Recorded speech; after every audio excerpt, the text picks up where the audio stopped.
सिर्फ एक नौजवान की बात नहीं थी, ये हक की सदा थी। ऐसे वक्त में जब पूरी कौम बुतों के सामने झुकी हुई थी, एक बेनुंदाल खुदा अकेला खड़ा होकर बोला, मेरा रब सिर्फ एक है, वो जो सबको पैदा करने वाला है। बुतों का अंजाम। जब लोग चले गए तो खामोशी ने गवाही दी। पत्थर के माबूद टूट गए और एक सवाल बाकी रह गया, क्या जो खुद को बचा ना सके वो किसी और को क्या बचाएगा। जुल्म का दरबार। जालिम तख्त पर बैठा, गुस्सा आंखों से टपक रहा था, मगर अल्लाह का नबी पुरसुकून था, क्योंकि जिस दिल में ईमान हो वो किसी बादशाह से नहीं डरता। आग की तैयारी। आग भड़क उठी, शोले आसमान को छूने लगे।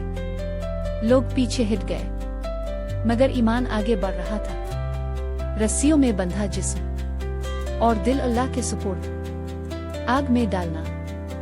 जब मंजनीक ने अलिफा चेला तो जमीन और आसमान साकित हो गए।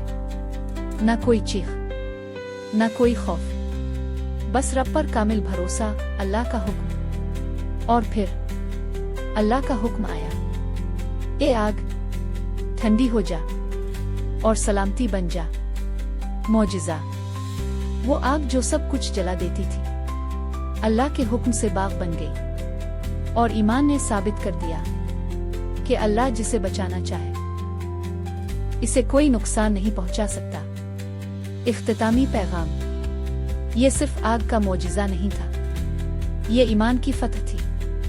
याद रखो, ताकत हथियारों में नहीं, अल्लाह पर यकीन में होती है। अगर ये कहानी आपके दिल को छू गई हो तो हक के पैगाम के लिए हमारा साथ दीजिए। चैनल को सब्सक्राइब करें।